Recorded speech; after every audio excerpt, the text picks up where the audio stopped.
horizon lost in transit. Part 1. 2 months is a long time to spend sitting inside a dead ship in an abandoned Guardian hangar. It is even longer when the only other living thing on board is a cat that shouldn't be there, and nobody knows exactly when the people coming to rescue you are going to arrive. The Caledonia had been sitting there for 61 days. I knew the number because the ship's log kept track, and because I had apparently decided that if I was going to be stranded, I was at least going to be stranded with accurate records. Nayak would have approved. Personally, I preferred coffee.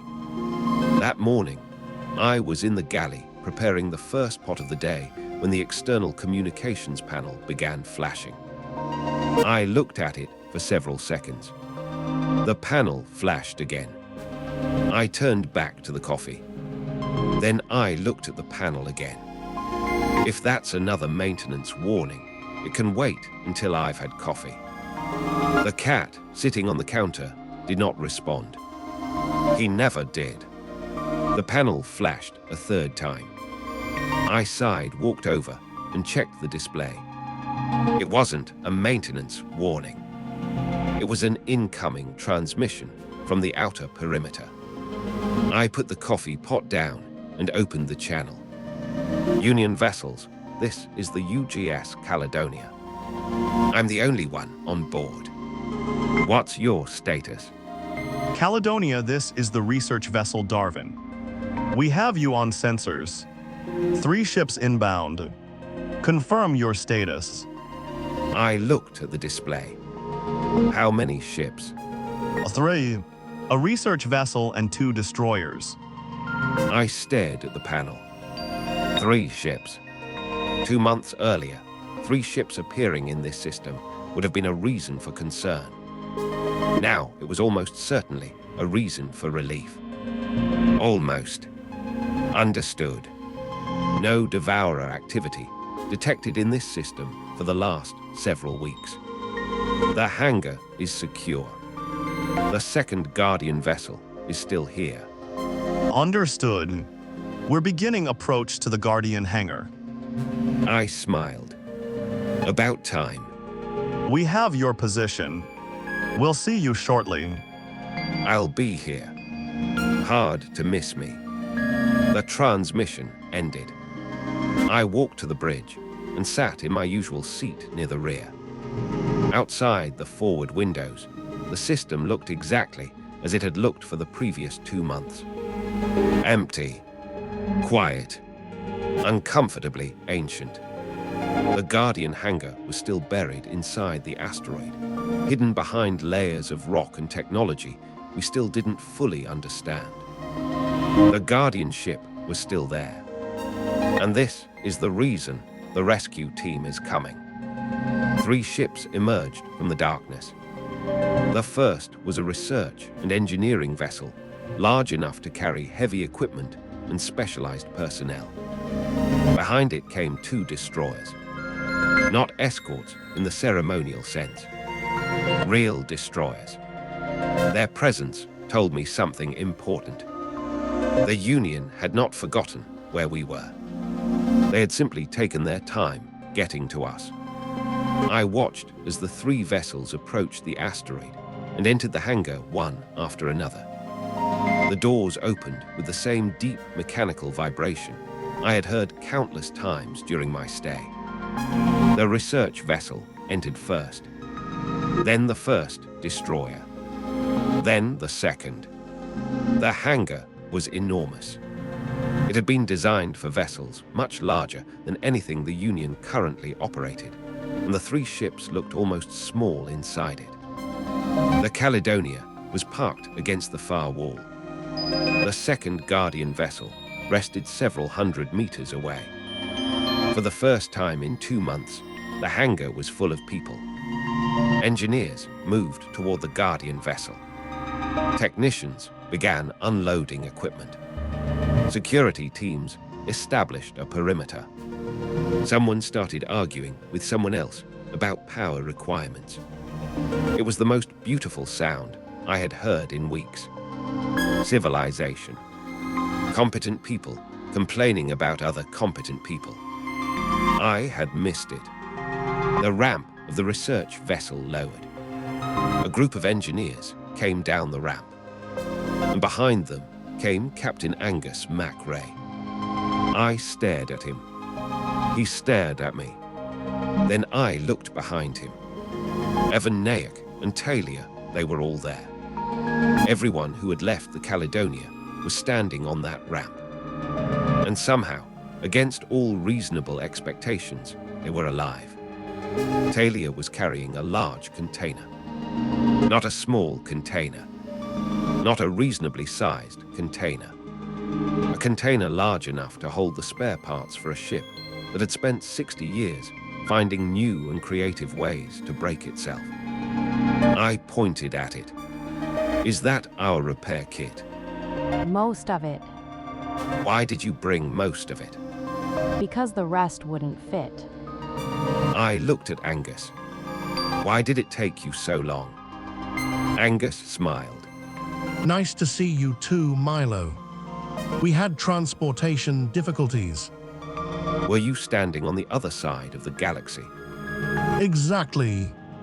I looked at Talia. She looked at Angus. He also changed the route twice. The original route was inefficient, It was the route assigned by Fleet Command. which made it official, not efficient.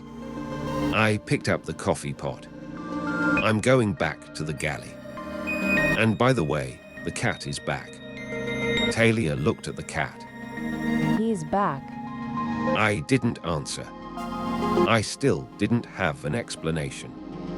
If anyone needs me, I'll be celebrating the fact that we're finally going home. At the time, I genuinely believed that was what we were going to do. I should have known better. On the Caledonia, the words "going home" had always been more of a theoretical concept than an actual destination. Part 2. The repairs took 6 hours. That was considerably faster than expected, which was either very good news or a sign that the engineers had not inspected the Caledonia closely enough. I chose to remain optimistic. The engineering team replaced 2 damaged power regulators, rebuilt part of the secondary navigation system, and installed a new communications array. They also spent almost an hour trying to understand why one of the Caledonia's auxiliary systems had been connected to a piece of equipment that officially did not exist. Talia explained that it had always been like that. Nobody knows what this component does. One of the engineers looked at her. And you've been operating the ship with it. For years, He looked genuinely uncomfortable. Talia smiled. welcome to the Caledonia. By late afternoon, the repairs were complete. The engineering team moved on to the Guardian vessel. Their priority was obvious. The second Guardian ship had remained untouched inside the hangar for 40,000 years. Now the Union had people capable of studying it. The research vessel would remain behind with its engineers and scientists. The 2 destroyers would remain as well, not for us, but for them.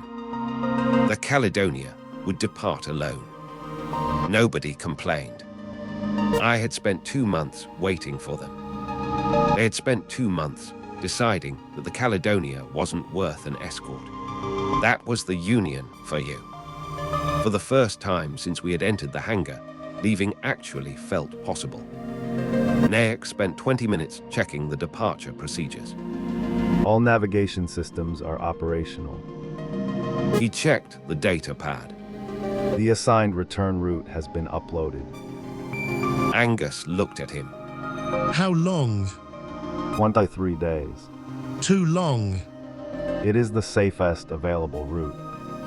I didn't ask if it was safe. You asked how long. Exactly. I was standing behind them with a tray of coffee. I handed 1 cup to Talia, another to Evan. Then I gave one to Nayak. He looked at it. Thank you. You're going to need it. He looked toward Angus. I already know. Angus was studying the navigation display. A three-dimensional map of the region rotated above the console. The official route was highlighted in blue. Angus moved his hand across the display. A second route appeared. Nayak immediately noticed it. What are you doing? Improving our return time. That is not an authorized route. Neither was the route that brought us here. That is precisely why Caledonia spent 2 months stranded. And now we're leaving. Captain, Talia stepped closer to the console. how much time does your route save? Approximately 11 days. Nayak stared at him. And what are the risks? Acceptable. That was not my question. Angus looked at the map. There are no known hazards along the first section. Known. That's generally how unknown hazards work. I put my coffee down. I'm going to assume the official route is suddenly looking very attractive. You could. And You won't. he was right. We had all known Angus long enough to understand that once he had decided a route was faster, the argument was already over. We exchanged final transmissions with the research vessel. The destroyers remained in formation around the hangar. Their job was clear, and it wasn't us. The Caledonia turned away from the asteroid. For a few minutes, nobody spoke. I watched the Guardian hangar disappear behind us. 2 months ago, that place had been my prison. Now it was becoming a research station. We were leaving it behind, alone as always. That was the way of the Union. Leave a problem alone for 40,000 years, then arrive with 3 ships and several hundred engineers, and leave the people who found it to make their own way back. We entered the first FTL corridor without incident. The stars stretched into lines. The ship vibrated beneath our feet. And for the first time in weeks, we were moving toward home. At least, that was the plan. 6 hours later, the Caledonia dropped out of FTL. The first thing Nayak saw was the traffic. There are multiple contacts. How many? 27. Talia leaned toward the sensor display. Union, No. Nayak's voice became quieter. Devourer signatures. Nobody moved. Outside the forward windows, distant points of light crossed the darkness. 1, 2, then another. Patrol vessels. Dozens of them. Angus looked at the navigation display. Can they see us? Not yet. Good. Captain, I recommend we return to FTL. We cannot. Why not? The drive is still cycling. Angus stared at the tactical display. For once, he didn't have a clever answer. I had seen that expression before. It was the expression of a man discovering that his shortcut had been considerably shorter than expected. How long until the drive is ready? 9 minutes. Too long. Agreed. Angus looked toward the asteroid belt ahead. Take us there, Into the belt. unless you have a better idea. Evans smiled faintly. I have several. Good. Keep them. The Caledonia turned toward the asteroids. The engines dropped to minimum output. Internal systems began shutting down one by one. Lights dimmed. Communications went silent. Even the environmental systems were reduced to their lowest safe level. We disappeared into the rocks and waited. For several minutes, nothing happened. Then Nayak spoke. They're moving. Everyone looked at the display. Several Devourer vessels were entering the asteroid belt. They weren't searching for us specifically. Not yet. but they were getting closer. Angus leaned back in his chair. Nobody moves. I looked toward the galley entrance. The coffee was still warm. That was the only good news I could find. Then I noticed the cat. He was sitting on the forward console, completely relaxed, looking directly into the darkness ahead. Not at the Devourers, not at the asteroid belt, at something none of us could see. Talia noticed him too. Nerk, Yes, run a passive scan of that area. Nayak looked at the cat, then at the empty space ahead. what am I looking for? I don't know, She watched the cat for another second. but apparently he does. Part 3. Nayak switched the sensor array to passive mode. The Caledonia became almost completely silent. No active radar, no communications, no unnecessary power emissions. Even the engines were reduced to the minimum required to keep us stationary inside the asteroid field. The Devourer patrols were somewhere outside the rocks. We could see occasional traces of them on the passive sensors. They were close enough that nobody on the bridge felt like having a conversation. I'm not detecting anything. Increase the sensitivity. We're already at the maximum safe level. Then use the unsafe level. Nerk looked at her. That isn't a standard sensor configuration. Neither is the thing we're looking for. Nayak sighed quietly and adjusted the array. The display changed.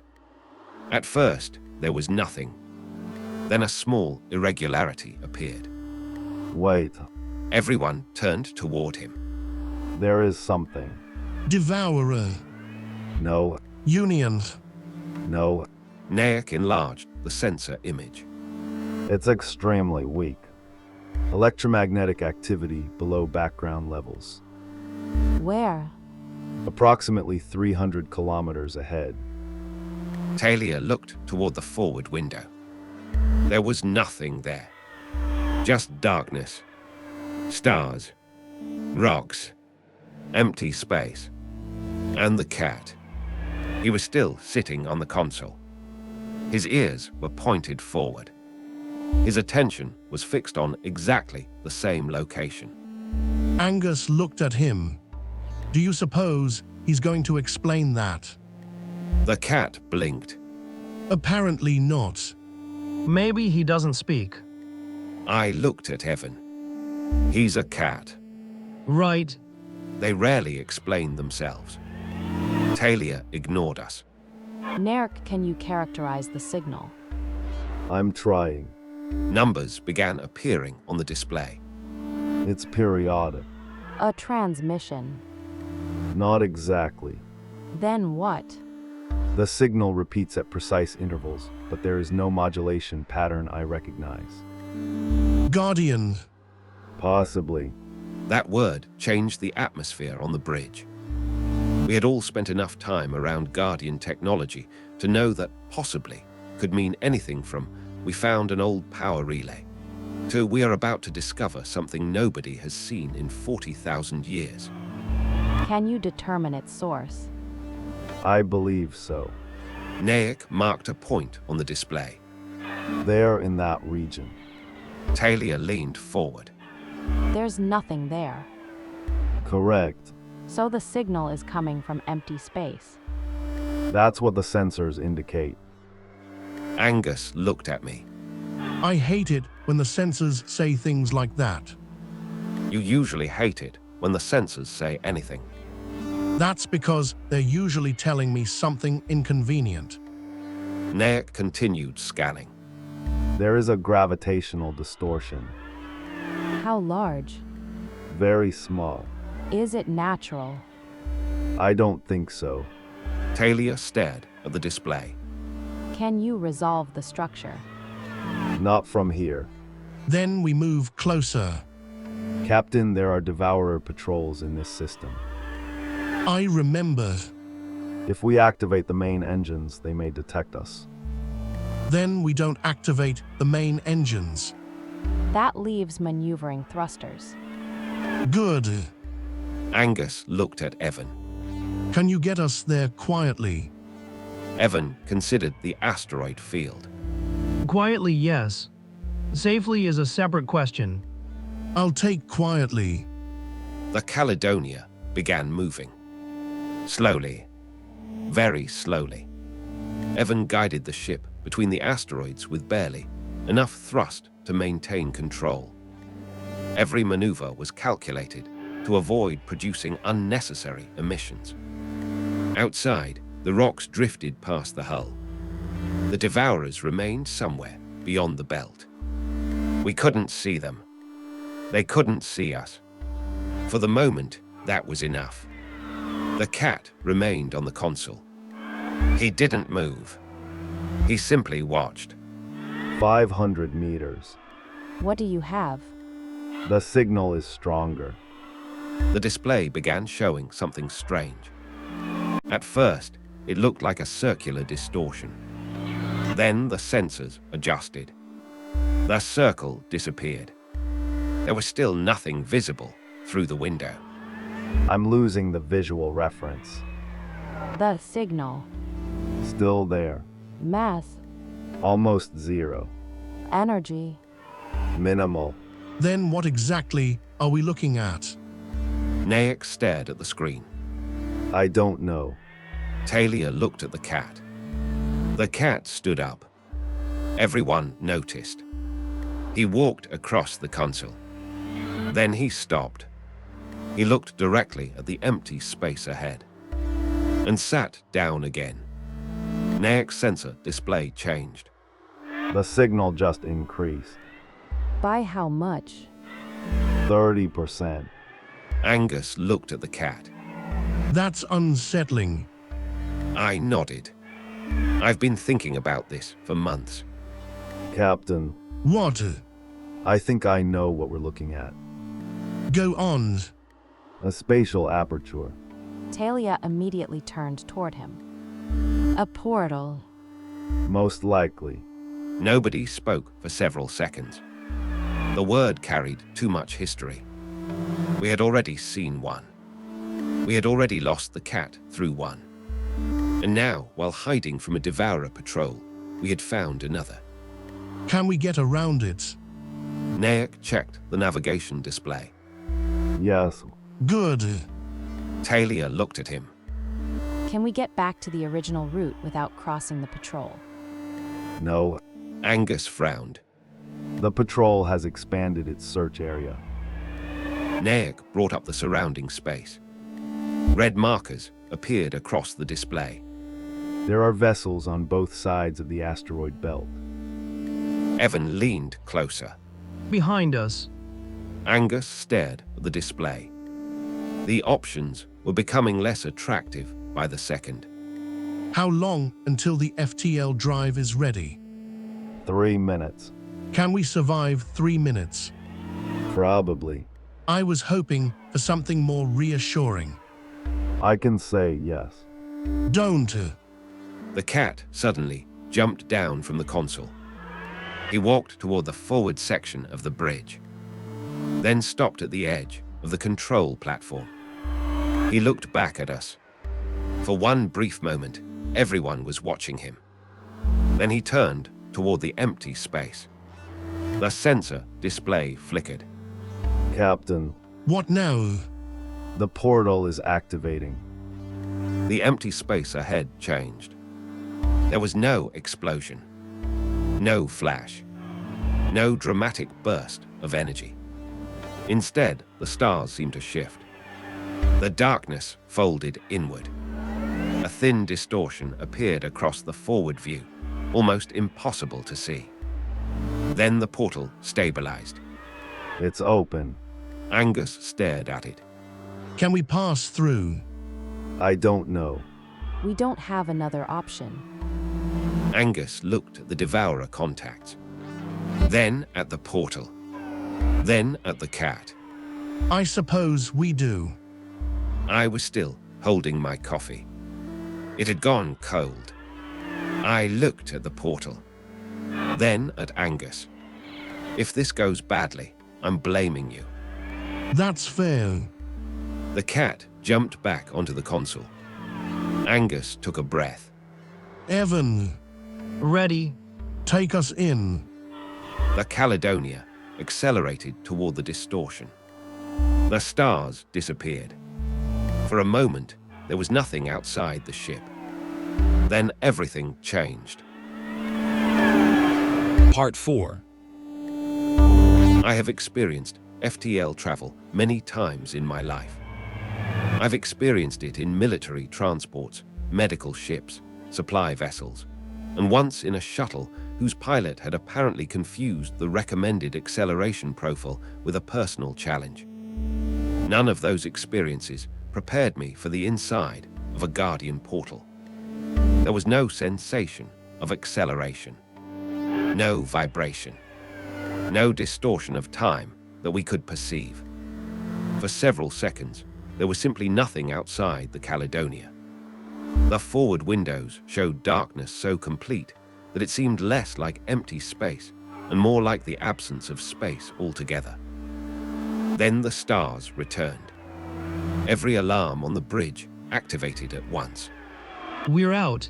Where? I was hoping you could tell me. Nayak was already working through the navigation data. I have a stellar reference, And and I don't recognize it. Angus leaned forward. can you determine our position? Not yet. Talia was examining the engineering display. The portal didn't damage anything. She checked another screen. Actually, it improved something. Angus turned toward her. Improved what? The power efficiency of the main drive. Angus looked at me. I don't like that. Neither do I. The effect is temporary. That's slightly better. I didn't say it was safe. I decided not to ask. Nayak finally stopped typing. I have our approximate position. How far from Bastion 9? Approximately 14,000 light years. Nobody spoke. Then Evan looked at the navigation display. That's not toward Bastion 9. Correct. Angus stared at the map. How far did we travel? I don't have an exact measurement. Then estimate. At least 12,000 light years. I looked at Angus. He looked at the portal behind us. The distortion had disappeared. There was no sign that anything had ever been there. Can we go back? There is no portal. Can we make one appear? I have no idea. Angus leaned back. That's becoming a recurring problem. The system itself was surprisingly ordinary. One yellow star, 4 planets, several moons, no artificial signals, no Devourers, no obvious Guardian installations, nothing that explained why an ancient transit network had brought us here.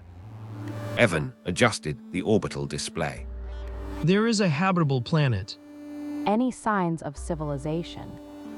I'm detecting atmospheric activity consistent with biological processes. We all looked at the planet.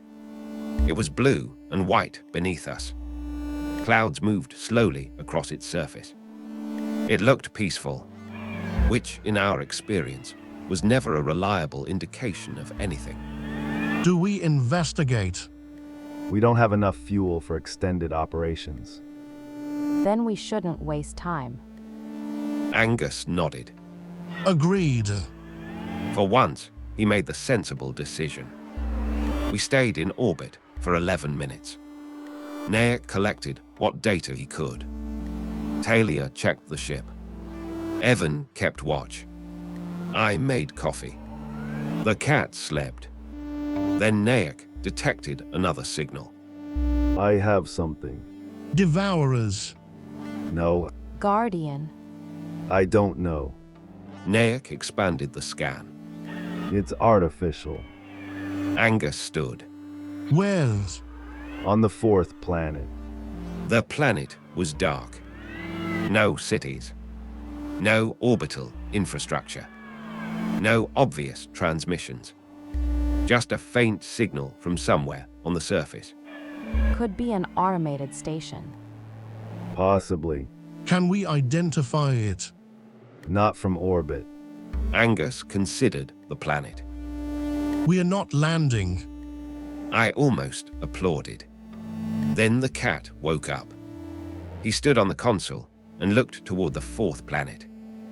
Angus noticed. Don't even think about it. The cat stared at him. That wasn't a suggestion. The cat sat down. Angus pointed at him. I don't trust that animal. You hired him. I didn't hire him. Then he hired himself. Angus looked back at the planet. Let's move. We left the system without investigating the signal.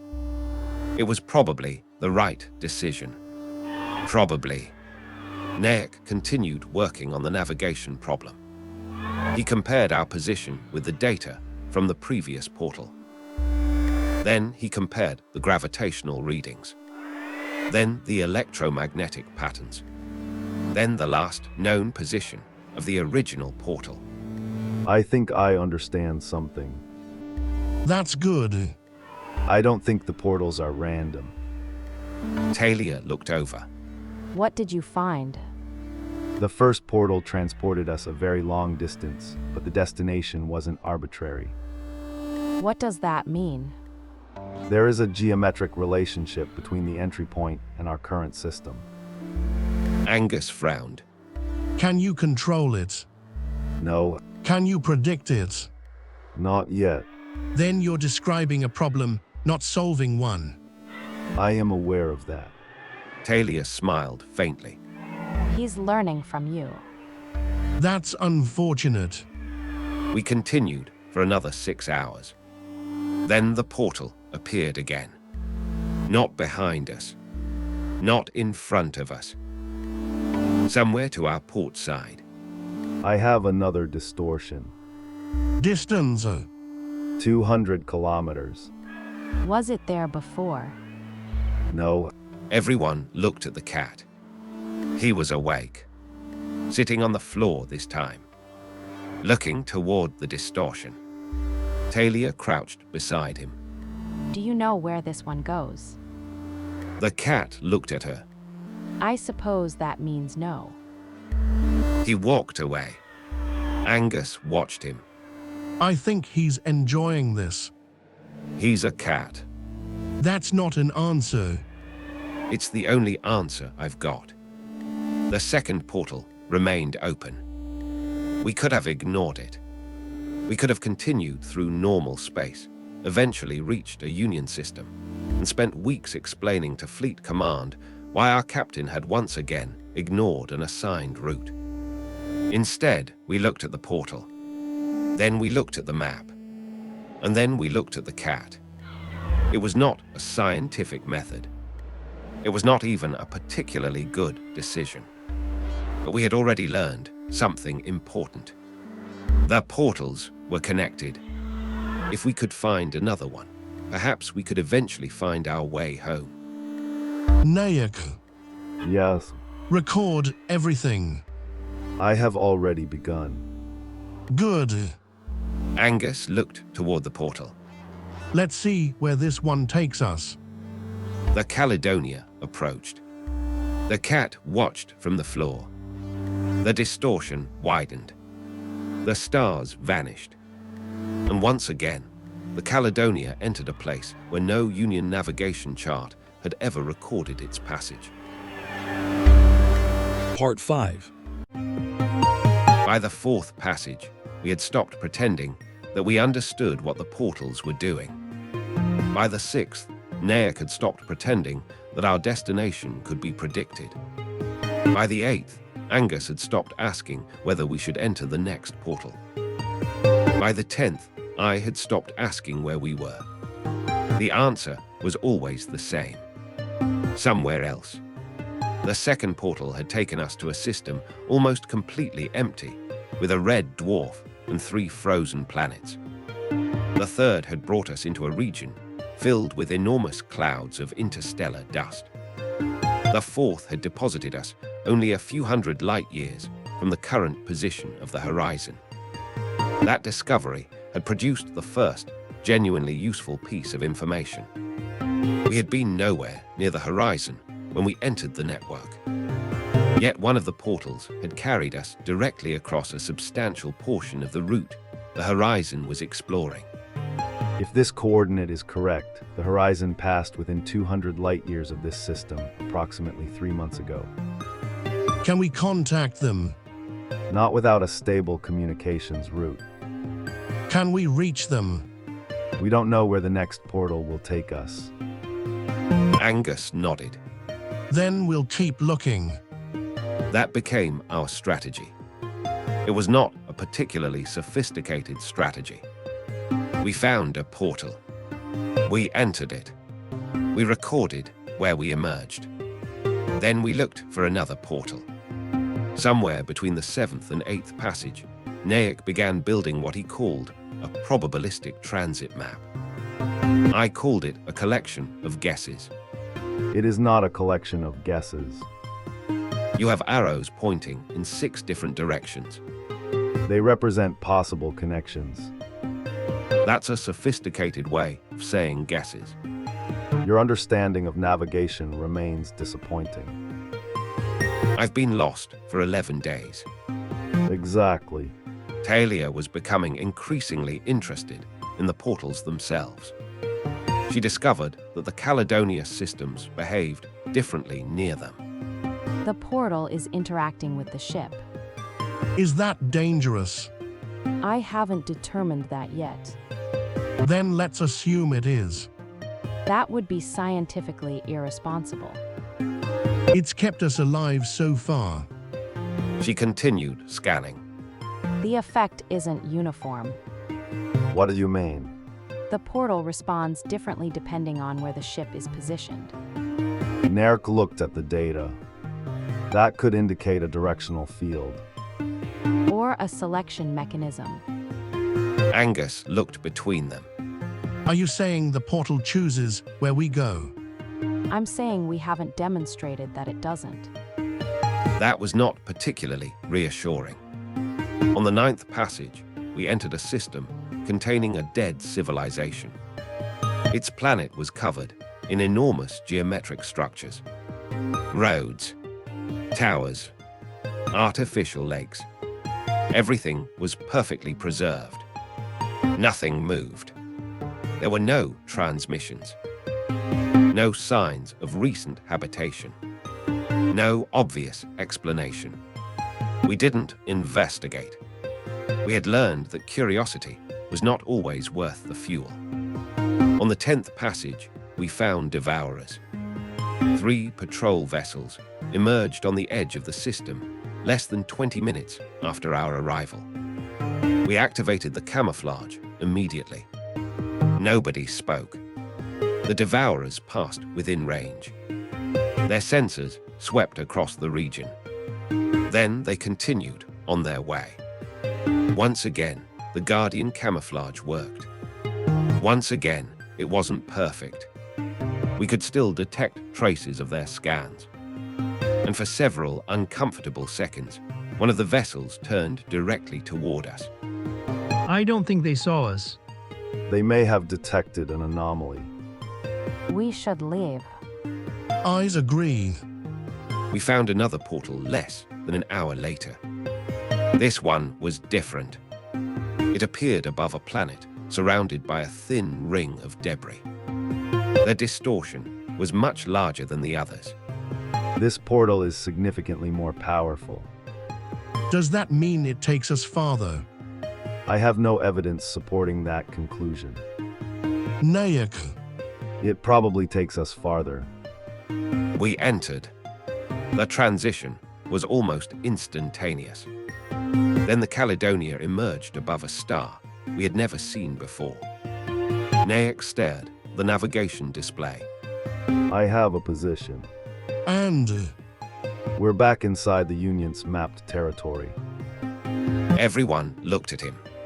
not close to Bastion 9, how far? approximately 3,000 light years. Angus smiled. That's progress. We still don't know which direction we're going. That part can wait. For the first time in nearly 2 weeks, the Caledonia had a realistic path home. We were still far away. We were still lost. But we were no longer completely outside everything we knew. Nayak began comparing the data from every passage. I have identified a pattern. Talia moved closer. What kind of pattern? The portals aren't simply distributed through space. They appear to form clusters. A three-dimensional map appeared above the console. Dozens of points emerged. Some were connected. Others were isolated. A few formed enormous chains across thousands of light years. We have only identified a small fraction of the network. How large do you think it is? I don't know. Angus looked at the map. Can you estimate? Based on the available data, it could extend across a substantial portion of the galaxy. Nobody spoke. 40,000 years ago, the Guardians had built a transportation network that could move vessels across distances that would take conventional FTL ships months or years to cross. And most of it was still there. Hidden. Silent. Waiting. We had discovered it almost entirely by accident. Or at least, that was what we told ourselves. I looked at the cat. He was asleep on the navigation console. His head rested directly on one of Nayak's carefully organized flight records. Nayak noticed. He is obstructing the data. He's a cat. I am aware of that. Then you know what to do. What exactly do you suggest? Wait until he moves. Nerg stared at the cat. That could take hours. Now you're learning. The cat opened one eye, then closed it again. Nayak sighed and moved the display instead. We had one final problem. The portals were taking us somewhere. They were not necessarily taking us where we wanted to go. We could identify some connections. We could record others. But we had no control over the destination. And the one thing that appeared to influence the network was the one thing on the Caledonia nobody could explain. The cat. Angus looked at him. Do you think he knows where we're going? Talia considered the question. There is no scientific evidence that he understands the network. That wasn't my question. Then I don't know. I picked up my coffee. He probably doesn't know anything. Nerg looked at me. Why do you say that? Because he's a cat. Everyone looked at the animal. He was sleeping peacefully, completely indifferent to the ancient transportation network surrounding us. And somehow, that was the most convincing evidence we had. We prepared for another jump. Nayak saved the map. Talia checked the engines. Evan brought the ship toward the next portal. Angus sat back in the command chair. And I went to make another pot of coffee. We had been lost for almost 2 weeks. We had no idea where the next portal would take us. But we were getting closer to home. Or at least, we were getting closer to somewhere we recognized. On the Caledonia, that counted as progress. Part 6. The 11th portal took us farther away from home. We discovered that approximately 30 seconds after emerging on the other side. I have our position. How bad is it? That depends on your definition of bad. Try mine. We are approximately 9,000 light years farther from Bastion 9 than we were before entering the portal. Angus stared at the navigation display. That's impressive. You don't sound impressed. I was trying to be polite. The system was completely uninhabited. No stations. No planets capable of supporting life. No artificial signals. Just a red giant surrounded by a field of cold debris. We had reached another dead end. There is no portal within sensor range.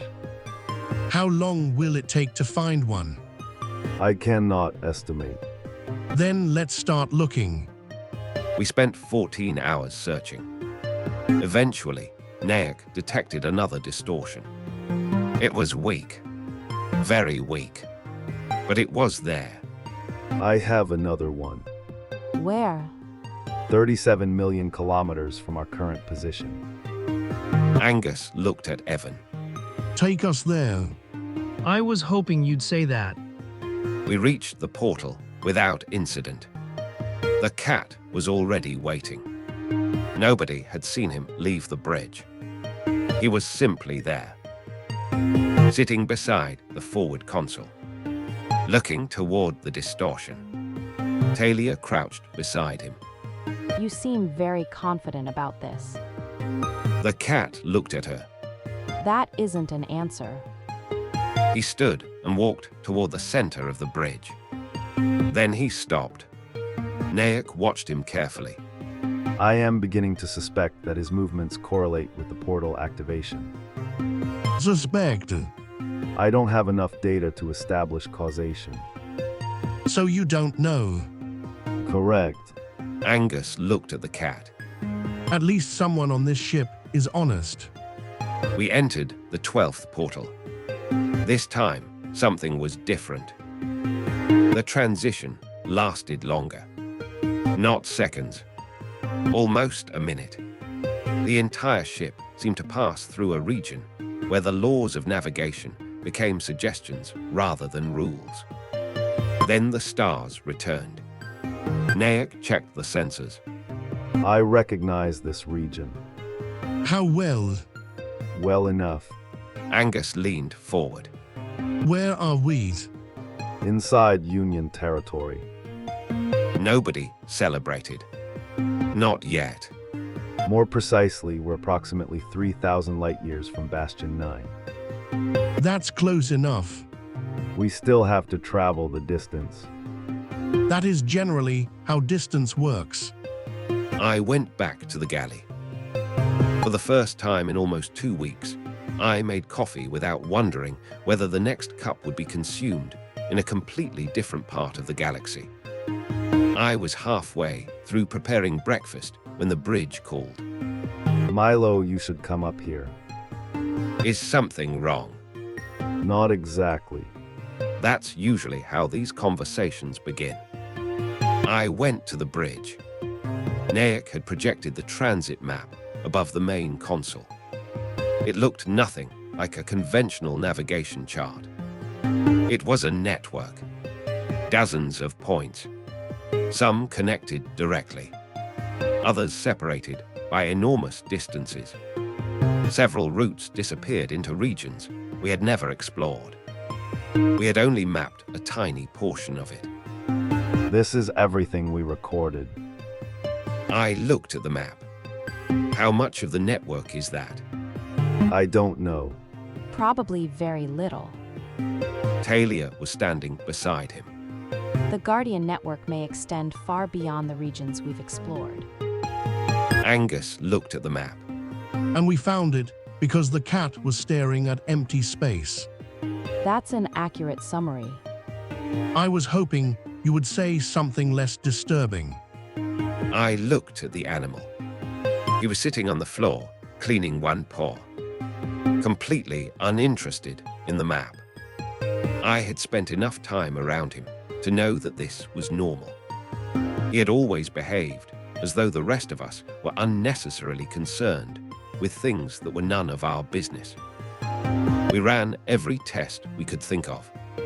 Biological scans, genetic analysis, neurological monitoring. Nothing. He was an ordinary orange cat. Healthy, Well-fed, slightly overweight, entirely unimpressed by scientific investigation. There is no detectable implant. No artificial electromagnetic activity. No unusual radiation. Angus looked at me. So, He's a cat. that can't possibly be the conclusion. It's the conclusion the medical evidence supports. The evidence supports that he is biologically normal. Talia looked toward the cat. It does not explain his relationship with the portals. That's because we haven't found evidence that he has a relationship with them. Nayek looked at the map. Except that the portals appear to activate when he approaches them. That's an observation, Yes, and not an explanation. I know. I smiled. Nayek was learning. We prepared the Caledonia for the final leg of the journey. Our original route would have taken us home in several days. Thanks to Angus, we had turned that journey into an accidental expedition through an ancient transportation network. The good news was that we now had a partial map. The bad news was that none of us could guarantee that the map was useful. The even worse news was that Angus was already studying it. We should report this to the Horizon Agreed. and Fleet Command.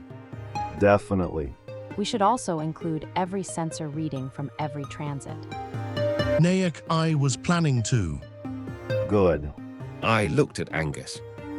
You sound unusually responsible. I've been stranded for 2 weeks. That hasn't stopped you before. I'm growing. Nobody believed him. The Caledonia entered FTL. This time, the journey was completely normal. No portals. No devourers. No ancient structures. No unexplained distortions. Just the familiar sensation of the ship moving through FTL toward home. Several hours later, we emerged in a Union-controlled system. Bastion 9 was still thousands of light years away. But now we had a known route. We were homeward bound. I went to the galley. The cat followed me. He jumped onto the counter and watched me prepare breakfast. I looked at him. You know, you could have helped. He stared at me. I'm serious. He began washing his paw. You spent 2 weeks taking us across half the galaxy. He continued washing his paw. You could at least make yourself useful. The cat jumped down and walked away. I watched him disappear around the corner. Then I returned to the coffee. Maybe Angus was right. Maybe the cat really was just a cat. It was certainly the simplest explanation. It was also the one explanation that somehow made everything else more difficult to understand. The Caledonia continued toward Bastion 9. Behind us, the ancient portal network remained exactly where it had been for 40,000 years.